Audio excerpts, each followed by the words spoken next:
This podcast is proud to be part of the TalkSport Fan Network. TalkSport. Powered by fans.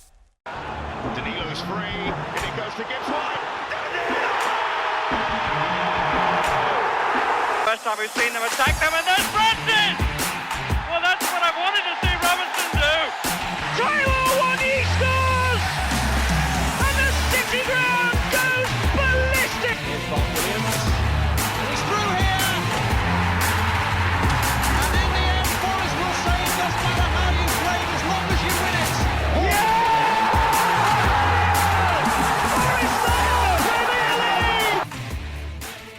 Hello and welcome to the latest edition of Red Side of the Trent as Forest first team return to pre-season ahead of their first friendly versus Chesterfield at the weekend. We are going to go through some news, especially with the signing of Carlos Miguel confirmed today as we record this podcast. We've got some news about Forest and the council potentially settling their differences between themselves about the ground, new training kit, a couple of transfer rumours, and so forth as things start to hot up for Forest during this summer. Joining me as ever is Christian Brown and Reese Lane. Christian, first of all, how are you, mate? Are you well? Not too bad, thank you. Hope you're well yourself. Yeah, I'm good, thank you. Reese, you well? Good. Yes, I'm good. Yourself? Thank you. I commented on your shirt, new Brazilian signing. Welcome through the door. And as we record as our latest episode went out with Nathan Joyce. He's bloody big, isn't he, Reese? Nathan or the keeper? I don't know about Nathan. I've never seen him stand up. But the keeper. I mean, it's something that's been on the horizon for a while, hasn't it?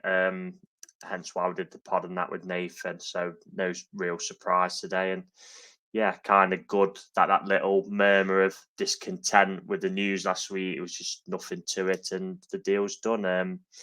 It's just interesting from a fan's perspective now whether he's going to be number one or not starting off. Then that will be interesting, but I'm sure we shall see in due course. Well, I wouldn't be surprised to see him in goal on Saturday, to be fair, because I don't think Matt Sells has returned from the Euros yet. Very true, yeah. Matt Turner's still probably away with America or having his holidays as well. Yeah. Christian, yeah, you're obviously gloating about that. I don't know if you managed to listen to the full pod with Nathan, but he obviously supported your claim of how bad he is, and everyone else's claim now of how bad Turner is. Thoughts on happy with the goalkeeper? How do you think that goalkeeper battle will go? First of all, I think Nathan got it spot on. To be fair, it's like when we had our keeper pods at the start of the summer series, if you like.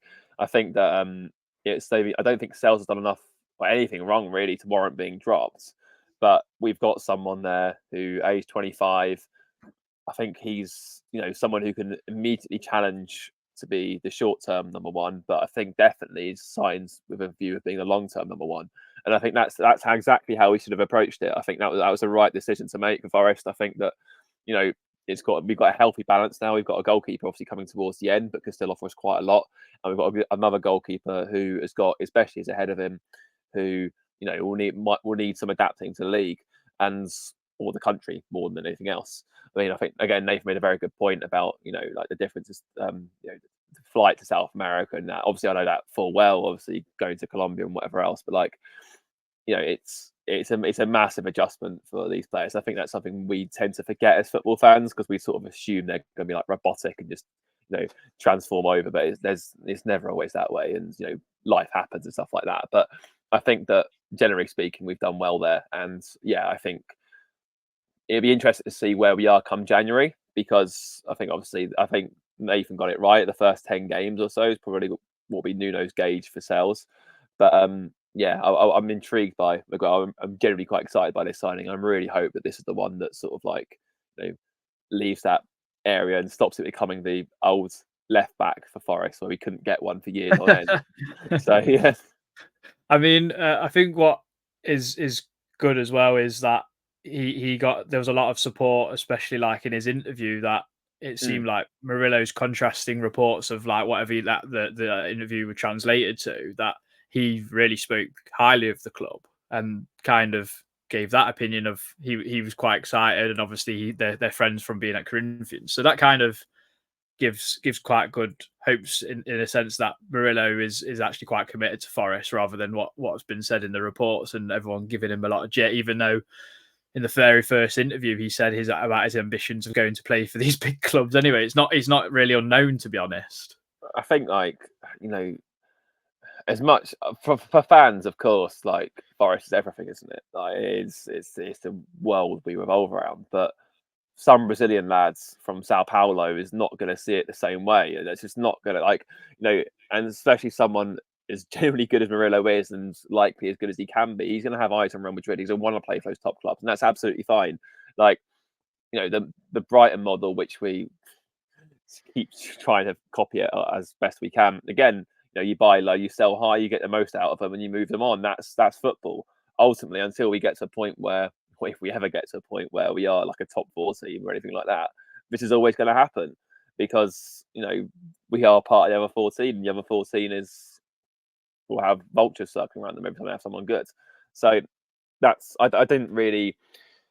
Yeah, I also think there's probably a lot of that that's lost in translation as well. It seemed quite sensationalist for what he actually said. It didn't come across like when Ivan Toney was banging a drum and being a general arse that he is. We'll exclude his penalty for England, which is brilliant. But it didn't seem like that at all. It just seemed like he probably was asked, "Where would you like to play in the future?" And he'd be like, "Yeah, Liverpool, Man City, Real Madrid, great." And people have got their knickers in a twist about it, which is completely understandable from his viewpoint. Like, he didn't grow up with John Robertson posters on his wall. Like, he's not the same as us. That's fine. I think there's a fine balance between ambition and respect. There's no reason at all for Murillo to disrespect the club because we've end of the day we took a punt on him. Whatever's happened last season, we took a punt on him, pulling him from South America and bringing him over to the Premier League. We was a club who took that punt. I don't think he'd be disrespectful to the club and say, even if he wanted to leave, I don't think he'd start slating the club or anything. His ambitions might want, as Christian just said, his ambitions might want to go through, which they probably do. But yeah, it's just about being respectful, but also from a personal level, it will be ambitious. Of course, it will be, but yeah, just there'll be no need to disrespect the club. I think Matty Cash is the example I'm looking for. I remember that transfer. I remember Dan Taylor put in that he wasn't going to push for the move. Cash, he was happy for Forest to basically negotiate, and in the end, Forest got a really good price. Villa got a good player, and he's still at Villa at the minute. And everyone walked away happy, really, and 99.9% wished him the best because he took a move from us at the time in the Championship into the Premier League. And I think if that happens with Murillo, we get the money we kind of want. He goes on to a bigger club.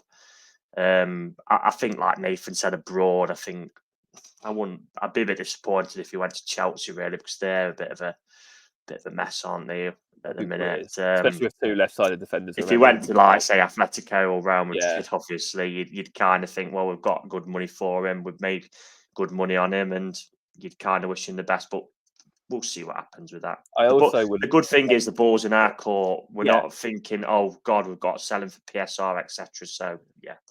I also wouldn't begrudge him if, like Nathan alluded to, if Brazil manager says to him, "Look, we really like you for Forest. We think you've got something special, but you won't be considered unless you're playing Champions League football." Then that's caveat to that. I would completely understand that in that case. The caveat to that, though, is he is playing João Gomez, who's at Wolves at the minute. Yeah, played against England. So I'd hope that isn't. I do get your point. Some international managers probably will say that, but I hope that kind of isn't the case in this day and age because you only have to see it with the England team. The most represented players were from Crystal Palace, who finished mid-table this season. So yeah. I just wanted to reiterate about Miguel. The deal we've got for him is really, really good. I'm so pleased that Forest have kind of like jumped on that when his release clause come so far down from like 50 million to like 4 million is absolutely ridiculous. So credit to them. I think I agree with you guys on the whole Murillo thing. It's probably going to go on for a long, long time. Unfortunately, it's just the nature of the beast. But just moving swiftly on, Christian, I did want to get your thoughts because me and Reece spoke about this in the last pod. The deals that we've managed to get for Mangala, Niakate, and Vlachodimos. I know what John Lane said from True Faith podcast. It's a bit of like a PSR gymnastics kind of ordeal, but it's still really, really good deal on the surface, isn't it? To get rid of them 3 players. I mean, Niakate 1 year deal left, kind of injury prone, didn't really show us probably what maybe he was made of, like he did in Germany. And Vlachodimos, disappointed, unfortunately, at the end of the day. But we've got wages off, we've got decent money, and we can go and kind of fill those gaps, hopefully. Yeah, definitely. I mean, obviously, from a balance perspective, it's great. Don't look too deeply into it, and I suspect that there may well be Jake O'Brien coming from the other end for a rather inflated fee from Leon as a sort of like, you scratch our back, we'll scratch yours. But regardless, I think that from a balance perspective, it looks good. I mean, I think before we championship, I think there was a long time where Jack Robinson, I think before we sold Samba to Lons, Jack Robinson was the only player that we bought in like St. Antonio, I think, that we'd sold for hire and we actually paid for him. And obviously we've done that now with Mangala, Niakate, and Vlachodimos. So from that aspect of things, that the club is definitely learning. Whether you take the gymnastics out of it or not, it's a sign of forward progression. And that can only send the club well and good in the future. I think that to get those fees were ridiculous. 27 million for Niakate is outrageous. Like you said, like I was a big fan of Niakate. I thought he was a great leader. I thought that, like I said, we only saw his best in glimpses. When he was good, he was really good, but more often than not, unfortunately, he was struck down by injury, which never impacted him at all before he came to Forest. So another example of us being a cursed club. But yeah, to get that money for him, I think we had an option for a second year of his contract, so it wasn't quite 1 year to go. But even so, to get 27 million, ridiculous. Same with Mangala fee. Obviously, I think that's about 30 million all in total. And depending on who you believe, it's 12.5 or 15 million for Vlachodimos. We paid about 4.4 for him, apparently. So no matter what way you look at it, we're selling these players for profit, and that can only be a good thing. Yeah. Reece, just sticking with like what Christian just mentioned about Jake O'Brien from Leon. I can't imagine any of us have really like watched him or know much about him, apart from maybe like YouTube clips or whatever. But is that someone that you'd be excited about on the surface? To be honest, mate, not really, because I don't know nothing about him at all, is the truth. So I can't lie and say, yeah, I watched Leon versus Clermont Foot every week, etc. So no, mate, I don't know much about him. I've seen he's been linked. He used to play for he was at Palace one team before. Yeah.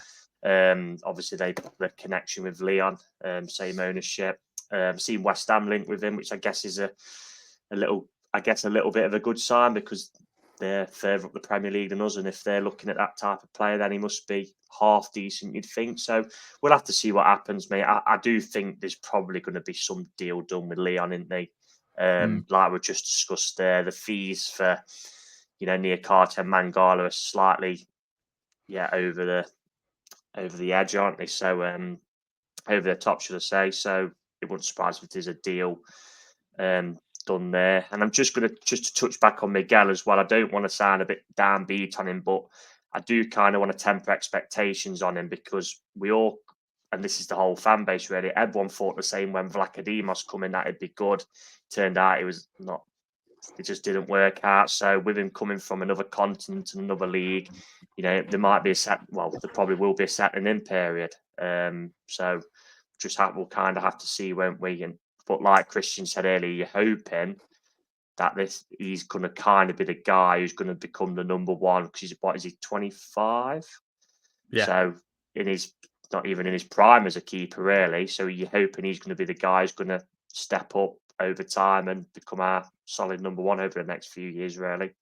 Yeah, I mean the stats I've got for Jake O'Brien, just going back to him, is he's been pretty average on winning duels, aerially, interceptions and blocking, but he scored 4 goals for Leon. I know they had a struggling season, and he featured quite a lot. And it seems like on the base of it, he had like a pretty decent season. But without really seeing him play, I'm not sure. I mean, he's quite young. I think he's like 22, 23. So I personally, I think an older head would be I'd kind of like lean to. I mean, a lot of people like loosely linked us with is it Bijal, who was the Slovenian centre half playing like He looked, alongside. yeah, he looked really good. He did, to be I fair. think he's at Udinese. So Yeah, I but mean, again, even when I think it was Arsene Wenger who said this, but this is coming from a bloke who signed Arshavin out for a tournament. But it's kind of like you don't really usually sign players off the back of tournaments because it's what 3 or 4 games yeah, for Slovenia. What they had 4 games. You know, he did look good. Don't get me wrong, as did the Georgian who I like, but you know, you can't base just off 4 games. You've got to look a bit further. If he's playing well for Udinese, you think, and he showed it as this Euros, you're thinking, yeah, fair enough. But if it's just kind of like, actually, he's pretty average for his club, but he's stepped up at international level, then it's like, probably not. yeah. But I mean, another centre half we got linked to loosely is RB Salzburg's Serbian left-footed defender. He's 6'4". I'm going to butcher his name, Strahinja Pavlovic. that's Loose, pretty very good. linkly. 3 goals, 3 assists from centre half, so it's pretty good. I mean, he kind of like from looking at stats, so it's a bit boring really. He kind of like fits in the mold of a Murillo, where he's like got quite a lot of take ons. His passing's pretty good, and he attempts like long range passing quite a lot. But again, a very very loose link. But I think all these things will start to really like kind of start to really boil over the next couple of weeks, especially like now teams are getting back into pre-season and everything. But we're going to move on. I think the next bit of news we've got to talk about is obviously the ground and the council fiasco. Christian, thoughts about the statement that was released? The statement that we released is very much in line with what I thought was going to be the case. It did seem a case of almost too good to be true, as much as I very much got carried away with it. But I don't know. I mean, it seems like they've provisionally agreed for the leasehold, but Forest now want to secure something in relation to planning permission from Rushcliffe. Is that right? Yeah. I think, give or take. So, and obviously Rushcliffe have come out and said that the only planning permission will go through the independent stages, like it has done for the last the main stands. But I don't know. I mean, on surface level, it sounds like things are moving forward in a very positive way. I know Marinakis, I think they were saying, I think I saw someone say, like, some architect something said that it's possible with a bit of like, ingenuity to maybe get the city ground to 45,000 if you sort of like move things around and like, take out some of the houses behind like a West Bridgeford, and that's which are club owned anyway, to be fair. That's where the players go for digs. So, it'll be interesting to see what happens. I mean, it's definitely a step in the right direction. I personally thought, as I said to you before, I was quite downbeat about it before. I thought it was pretty obvious what, Tory Thomas, his affectionately nicknames, wanted to try and do with Benoit. And it seems, pretty cut and shut, really. But now, obviously, Ben Browning lost his seat. It seems that things have changed pretty quickly, which is only a good thing for us, because I think it's great news for us at the City Grounds. I think it's a crown jewel of Nottingham. And I think that, you look at all these soulless bowls around the ground that have no character, atmosphere, feel, or anything. They just exist solely for commercial reasons. I would never want Forest to play in a place like that. As great as it looks aesthetically, I would never want Forest to play in a place like that. So, yeah, long live the City Grounds, and hopefully this is a start of things to come. Yeah, I mean, I went to go watch the cricket on Friday. It got rained off halfway through, unfortunately. But my mate, he's a Liverpool fan, and he is from Nottingham, but went away for quite a while. But so I'd never really been around the City Ground too much. But I took him to the Bridgeford Chippy that you always go to, Christian, and I was saying to him like this chip shop would like, although the cricket ground's still there, so it still make its money, but it makes an absolute killing on a match day, and also so many businesses around, and I was saying like we can't move, and he was like, well, why not? And all this, like, you get more fans in and all this, but obviously he doesn't understand because he's not he's not from our fan base. So it's just trying to explain to him. And he was like, oh yeah, fair enough. And from that kind of thing and creating a community as you will sort of thing. But Reece, you were the perpetrator of the post that went out on our socials. That's got a lot of love in from many fans taking photos around the City Ground, lots of spectacular ones. What's your thoughts and feelings around it? I assume you're very happy, just like the rest of us are. Not very happy because it's still at negotiation stage, and it's still a negotiation at the minute.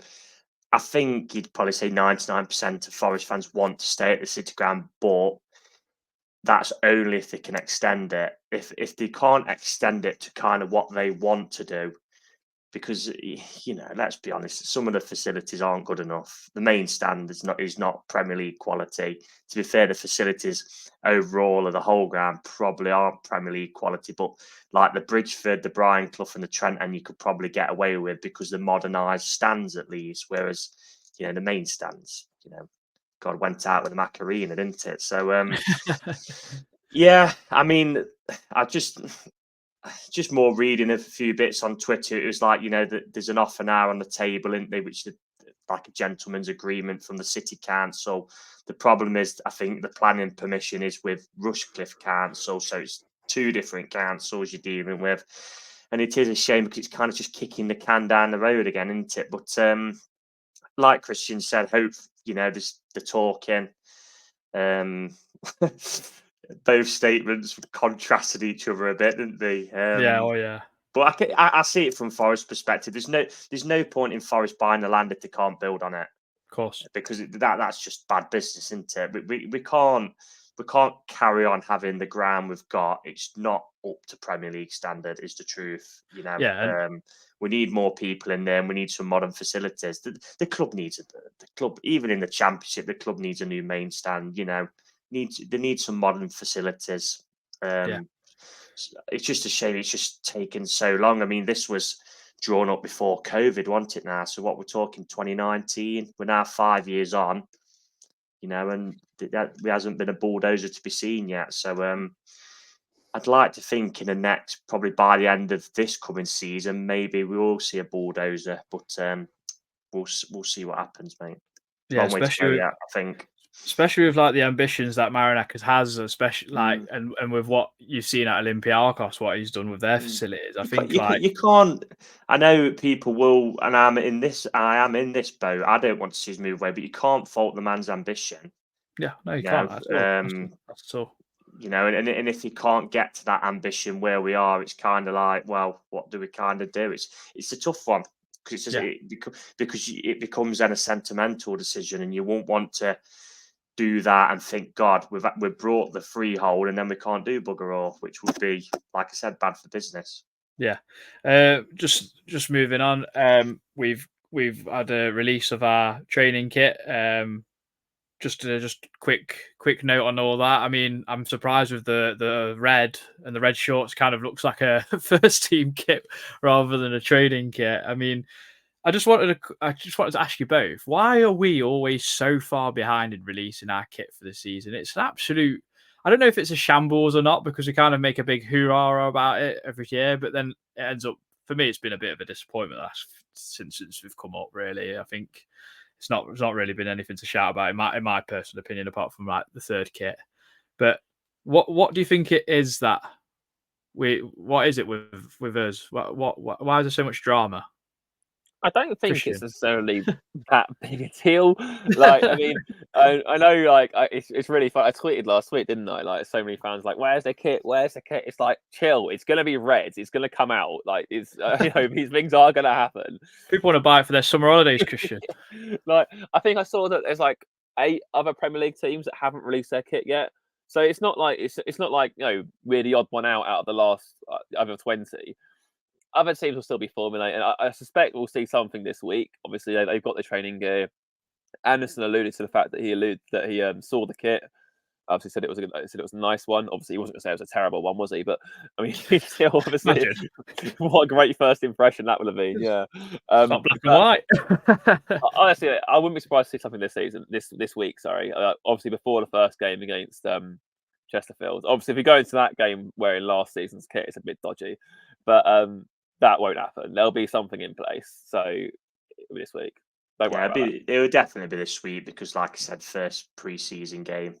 Yeah, I'm because I collect, and Christian's the same, collect the old kits. I'm a bit of a snob towards kits nowadays. They're not like how they used to be, are they? Especially for us because we've got templates. It was either get an Adidas template or we get a Macron, which is a bit more bespoke. But as we saw in the first season we come up, loads of people returned them, didn't they? Because they were bobbling. Yeah. So, Yeah, they are, and they are vastly overpriced nowadays. Unfortunately, what, 75 quid a pop. So, it doesn't really bother me as much anymore. I buy them to add to my collection. That's kind of about it, really. I don't think with Adidas, they'll always look smart because Adidas stuff does, but I don't think we'll get anything too like OTT, really. Sadly not. I'm interested to see if those Turkish knockoffs are close enough or anything that we've seen circulating I'd around. be surprised if the Argentina one was real because we've had Argentina this season, haven't we? I'd Or be do you want to call surprised it, if that was real. or are they trying to pass it off as Greece, Reece? I mean, Yeah, but you'd have the darker blue, It'd be a wouldn't you? darker blue, wouldn't it? Yeah. Yeah. yeah. But we had Well, that like white and blue kit. Remember the limited edition kit, which Yeah, the basically was Fawaz limited one. edition. Yeah, that was a template. Yeah. Yeah. That was obviously like white and blue. That was more Greece colours than what we got last season, wasn't Yeah. it? But yeah. yeah. I mean, it's a big preseason. I'm eagerly anticipating Saturday and what kind of team we're going to send out to Chesterfield. I mean, everyone's going to be hopefully getting ready for an England, Spain or France final the day before, or on the day of the Chesterfield game. Sunday is the Euros get into it. What kind of do you expect us to send, like pretty much a full strength side, or do you think it'll be a bit of a mix of 23s and first team, Reese? Probably a mix because, like you mentioned earlier, there'll probably still be players who might be away who've been obviously representing the countries in the Copa American Euros this summer. So Feels like only been goalkeepers, hasn't it? And Aguilera's left now. Yeah, So well, Belgium's gone out, and like you say, Aguilera's left. That's kind of it, isn't it? Really. so everyone should be Yeah, apart kind from of probably and Turner ready. as well, but yeah, Yeah, we've got a big we'll move 6'8" swiftly bloke on. now. Who's sound. Yeah, it's going to be like a mix into it. You'll probably get two different 11s, I'd imagine. Yeah. Miguel might be the only one who'd probably play a 90, but it also wouldn't surprise if a youngster's in goal for a half. It's a League Two team with respect to Chesterfield. We're not gonna play as. I'd not imagine we're going to play as strongest 11. It'll be a mix, won't it? I'd imagine. I mean, last season was that... sorry, Christian. Just like last season was such an utter shambles of a pre-season, in my opinion, with how like not really getting a strongest team together because people were getting injured and people are away on international duty. I'm really hoping this can be a bit of a change. It's such a. I think it's almost feels like it's a big summer for us. I don't know what you was going to say, Christian. Sorry. I don't want to see like the massive overreaction there was to last season. I take your point about not getting the first team out, but honestly, happen, like it's social media. Of course, it will happen. There was one game I think we played a 4-4-2 with we got Ahmed, Wang, and Chris Wood up front, and there were fans genuinely going ballistic about it. It's like, what Premier League game are we going to line up in a 4-4-2 with Wang and Chris Wood up front? Grow up! Like the whole purpose of pre-season is to get minutes into legs, to get your fitness up to speed, and to get to manage ideas cross if he can. Like the only one really to take with any seriousness is the very last one, because that one is the one right before the opener, and that's one where you see players at like 85-90% intensity. And that was the case last season with the Frankfurt game when we drew 0-0 there and should have won that 1-0. Yeah, but that goal was wrongfully disallowed. So those are the games that like you pay attention to. The rest of it, it's just it's gelling, it's getting fitness into the team, it's getting structure together. Some players will need it more than others. Sangare, especially, I think after last season not having one really with Forest, and Taiwo definitely, yeah. But by and large, like if we if our under 23s lose 2-1 at Chesterfield, I don't want to look at a timeline and see like someone like venting their spleen, saying, "Oh, that's it, we're getting relegated. It's the end of the world." Nuno out. Nuno out. Like, give it a rest. The truth is, though, that will happen. Of course it will, but it's just to make it any less depressing. Like, come on, it's pre-season. Like, I just wanted to ask you both as well, like how big is this one for Wunye? Because like 2 injury shock seasons, I feel like this is probably his last kind of saloon almost at Forest in his Premier League career, maybe. I don't know if I go that far, but I think it would be nice to have a. I mean, his first pre-season was good. Well, even then, like he didn't score against Union Berlin or whoever else we played, and everyone said he was a dud. So like Burton Albion, that was it. So like You can't read too much into these things. As long as he's Yeah. fit and fire, like for the first game of the season, I do not care how he performs in pre-season. I just want him to come through it unscathed. That's all. I mean, I'm just really because Chris Wood had a good season last year, and we've reiterated this quite a bit. I feel like we can kind of like control the variables a little bit more. We've got two strikers who are similar but also very different as well. Because Owunyi has got that pace when he gets going. I mean, him running away from Marcus Rashford must still be giving Rashford nightmares, surely, because that was like unbelievable. Never seen it like it. So I'm hopeful there. We've obviously got another friendly towards the end against Olympiacos, so that'll be another good one. Hopefully, whoever's going out there will have a good trip out in Greece again, because I'm sure the locals will welcome us as usual. Reese, anything to add before we go into the birthday spread? I do believe we have got a home friendly, but It's not been confirmed yet. it's not been confirmed. But we'll see. I don't want to say. I'll just say Well, I it's a think Spanish team. the But we'll Athletic see if alluded to that that, didn't they? They said that happens. that'd be a big home friendly to come for. And So, to be yeah. fair, it's something like the club with the season tickets said. They put it as like a perk, saying, "Oh yeah, you'll get a free ticket to a home friendly." Well, I think so. I think the best we're doing one, or there'll be people complaining, rightly so. To be fair, I know they True. said that for the women's team as well, but yeah, when you say, "Oh, you can get a free ticket to a home friendly," and if we then didn't do one, I don't think that'd go down pretty well. But yeah. Yeah, I Forest did want probably to add, forgot. before we go into the birthday spread, Reese, I did want to like actually commend the club and congratulate the women who are going to be full time from next Yeah, that's season. I think really that's good. a That is. Very huge exciting, step yeah. for them, and really, really good. It's good that the club are going in that direction with things. I hope it kind of follows in a lot of other stuff. It's positive. I mean, can't wait to see the netball team either do wonders this season. Hopefully, we might win something in some department. Hopefully, over the next few years, you can get to the WSL. Yeah. And then obviously they'll be on Sky Sports, etc. And it's a growing sport into women's football. So Absolutely. so, Yeah. No, hopefully that goes well for them. Obviously, this season, I think half of them are going to be professional, half of them are going to still be like semi-professional. So hopefully they have a good season. So good luck to them. So Reese, birthday spread for anyone that didn't see this last time, you're gonna have to explain it again. We've got no Lee Clark this week to play along. Yeah, so it's between you two again. So do it like a monthly thing. So it's basically off TalkSport, and they do it on TalkSport, which is a bit more in depth, but it's kind of celebrities, etc. But this one is entirely ex Nottingham Forest players. So basically take it in turns. You obviously take a guess, a margin of error will build, and we'll get to the last one, and whoever's basically leading goes off first. And yeah, I mean, for July, I think I ended up writing down about 18 players, but I've narrowed it down to 10. So 10 good ones. So I'll get us underway then. Start with you, Christian. So first one. So this is what age they'll be this year. So this month. So we'll start off with Gary Birtles. Gary Battles. I'm going to go 56. 56. Adam. I'm gonna go 67. You're a year out. Adam is 68. Jeez. Oh, Yeah, 68. So Christian, that means you're on 12 and Adam on 1. So good start. go on. Right, second one's to you, Adam, and that is Ian Brecken. Oh, blimey! Is he still a postman? I've no idea. I Royal reckon. Mail. I reckon he's 52. 52. Christian. I reckon 50. Very close. He's 49.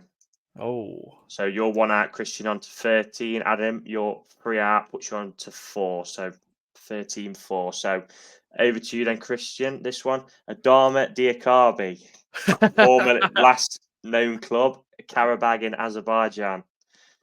Last season.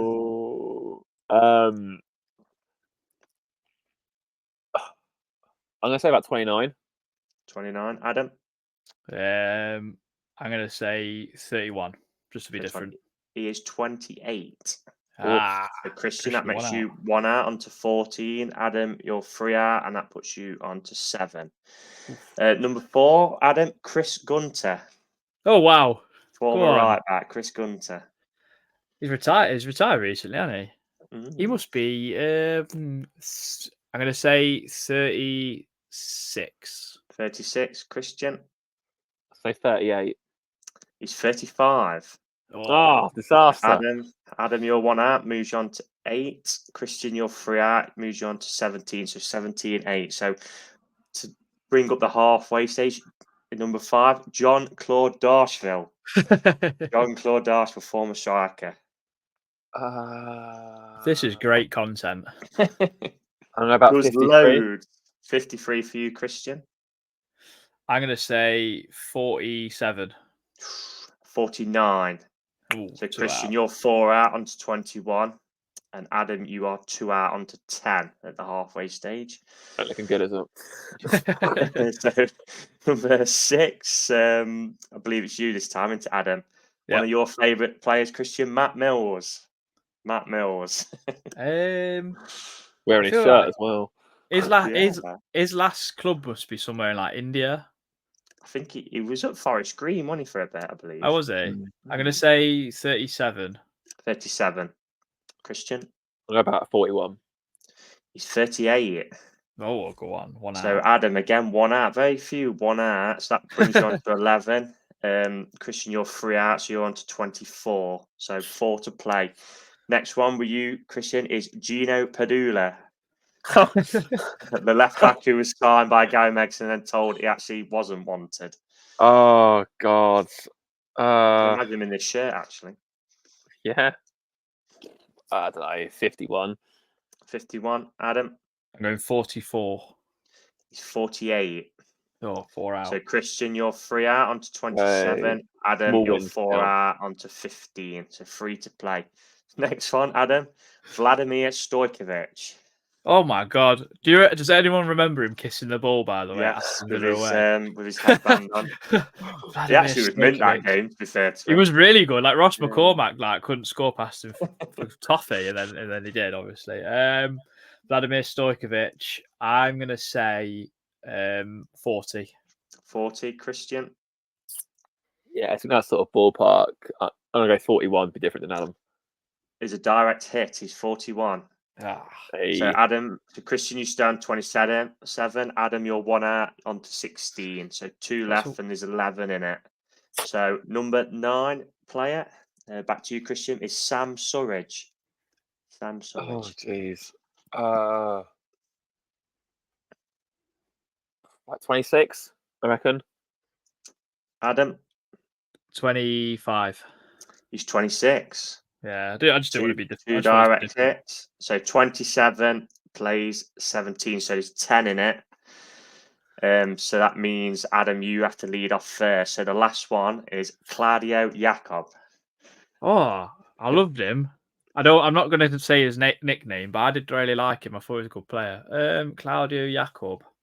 Looked like he slept in a skip night before game. He did a lot of the time. 39. 39. Christian. 36? I don't think he was that old of us. He's 37. Oh, So that means you was 1 out. Christian puts you on 28. Adam, you were 2 out, puts you on 19. So Adam, you're the winner. that first one, that There belt was was loads of others. I me. had Andy Reid, I had Nigel Quasi, and there's about 8 other players. Is there a website that you just find Billy these on? Or what? Fuster. Yeah, it's Nottingham Forest player history. All right, okay. Billy Fuster. Yeah, who's now at Alfreton. Is he the guy playing against Blackpool in the cup last season? He was really linked highly to, like- thought of. Yeah, Leeds. linked to Leeds and stuff. he's at How do Alfreton these now. players get linked to then? Like you release them and they never get picked up. It's very strange. Must be agent talk. Yeah, but- true, very true. So that's that for that. Anything else you want guys to talk about? England, Forest, biscuits. The less we talk about England, the better. But Yeah. I think in my heart, anyway, Ivan Toney cleared himself with that penalty from last season. So it was all our fault. Surprised he didn't move That's the all I'm ball. gonna say. Yeah, it was a super, or five, No, it five. was great. Yeah. Probably the best 5 set of penalties I've probably seen. To be fair, I mean, Soma It was- didn't get near any of them. I think it's like Palmer set the tone so well. I thought as soon as Palmer scored that first one, and I think it was a manner in which he scored it. It wasn't like anything lucky or anything like that. He literally just strolled up, sent the keeper the wrong way. It was like, right, that's it. Yeah, and the fact that Akanji is he is a very Rolls Royce defender. Akanji, the fact he missed as well, I just thought Such a bad penalty as well, wasn't it? yeah, wow. Just one, I guess. just because obviously Reece, you put up that post about who would you have as a Forest penalty taker. Question to you both: who would you both choose? And then I also wanted to know whose technique did you prefer out of Bellingham and Tony's? Because I hated Bellingham so much; it was terrifying. I hate the skip. It's just got so much problems for it. I guess you prefer Tony's because you see us in the Premier League. I've not seen Bellingham take. I don't think he takes him for Real Madrid, does he? Does Modric He take took him? one last season, if anything. Yeah, so I've not seen Bellingham take a penalty before. You see Tony, don't you, on Match of the Day, etc. He took one against us during COVID, if I remember correctly, for Brentford. He did, when Krinovic equalised. Gaetan Bong gave it away, didn't he? Yeah, so Tony's for that. Penalty taker for Forest. Obviously, like I've seen a couple of what John Robertson's took. I think it was against Liverpool. Wanted John Robertson. I've seen, and there's a couple of others as well. I've seen. Obviously, that was a bit before my time. You know, unfortunately for Stuart Pearce, his most famous one is the one against Germany, isn't it? Which you've seen him miss. But Lyle Taylor was very good, wasn't he? Marlon Harewood in my early days of watching Forest was a very good penalty taker, as was Marlon King, to be fair. Only took a few for us, but I think they scored every one pretty much. So, but I think modern day, I think Lyle Taylor's pretty good, isn't he? Really. I think some of the older fans would definitely say Psycho or John Robertson. 'Cause like I said to you, Adam, I think Robbo took about 40 penalties for us, and I think he'd only missed one, which is really good. It's like Matt Letizia numbers, that is. Yeah, pretty much. Christian? Shocked and appalled that Reece didn't say Andre Ayew, to be honest. Oh, God. Sole penalty miss. I think Taylor's walk. I mean, he only scored it twice, didn't we? Coventry and Bristol City. He scored both times. I think that I'd love to have seen Montiel, actually. I think if I was to pick one, it probably would be him. I mean, for someone to score the winning penalty in both a World Cup and a Europa League final suggests he's probably pretty good at taking penalties, which means that had he taken one at Bristol City game, he almost certainly would have missed. But given the Forest stature, I think because he hasn't taken a penalty for Forest, I can't actually say him. So I think, I remember McGugan and Blackstock being pretty decent when I was growing up at taking penalties. Andy Reid, I remember taking a penalty once and missing it, but scoring a rebound, so maybe not him. I can't remember Earnshaw's record. Did he not take him? Earnshaw didn't. I remember he missed one, a really important one once. I can't remember who it was against now, but I think he just cleared the bar. It might be against Birmingham in the cup, I think, with Joe Hart in goal. I think he just cleared the bar. I think in terms of like the ice cold sort of vain approach, you probably have to say Tony, don't you? Sorry, Taylor, don't you? Like, I mean, bear in mind both penalties he took for us were in the 90th minute in stoppage time. He scored both of them, so that's a pretty clutch gene to have. So I'll go with Lyle Taylor. To be fair, like, you know, Gibbs White's got 100% record with us at the minute. It's just his how he takes them. He's not. Well, no, I think he's changed it now, hasn't he? He's more of a I'm just going to run up to it and kick it. He does a little stutter at the start and then runs up. Yeah, the one against Wolves was very fortunate in the cup. That was an awful penalty. He got getting two hands set and not keeping it out was pretty poor on his part. But hey, we got a celebration out of it. So I've got a huge bias to Jamal Abdoun, obviously, with a penalty. I knew you were going to say Abdoun. I'm so boring. But no, I actually think that because of the Sheffield United game, I thought Steve Cook took an absolute belter of a penalty in that one. I mean, I think he was third. If I'm right. And like I think like third or fourth is always pretty like difficult. First, third, or fourth is always probably they always used. Robbie Robson said fourth is the most important. That's why Pearce went fourth in Italia 90 because he was our penalty taker. Yeah, Freuler's pen against Wolves in the cup was really good. Right, especially after Surridge missed the first one. Yeah, sent the keeper the wrong way, right in the bottom corner. So black boots, bottom corner, perfect penalty. Yeah, one for the hipsters, that one. Yeah, I think I would probably agree with Taylor. I just think because his technique is so unusual almost, but it's consistent, and he's pretty much bagged all of them. I think I'd go with him. But yeah, If you said Pierre as well, I mean, to be honest, what I've seen clips of, again, it was a little bit before I started going regularly, but I don't think I've seen a player strike a ball better at Forest than him. When you look at his set pieces, free kicks, and his technique, superb. A few put him as well. So shout out to Van Hooijdonk as well. yeah. Any other business, guys, before we head off? It's good for me. I think it'll go for me. Yeah. Well, Just come if on you've England tomorrow. Yeah. Well, whilst we record, this is the day before England play the Netherlands. So good luck to England. Hopefully, it's a good result and we can have a good week leading up to against the final Uruguay. That's on tomorrow as Sunday. well. And sorry, Colombia, Uruguay. Delson masterclass again, as we said. Sorry. It's a very stressful night for me tomorrow. Yeah.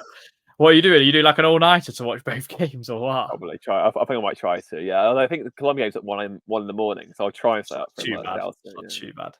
Well, if you've enjoyed it, drop us a like and a subscribe. We're starting to rack up the numbers, which is very good. We thank you for all the support so far. And it's hopefully starting to ramp up now as the players have obviously come back to train and get this pre-season underway. As we said, we play Saturday against Chesterfield, so hopefully there's not a lot to moan about, but knowing Forest fans, there's always something to moan about.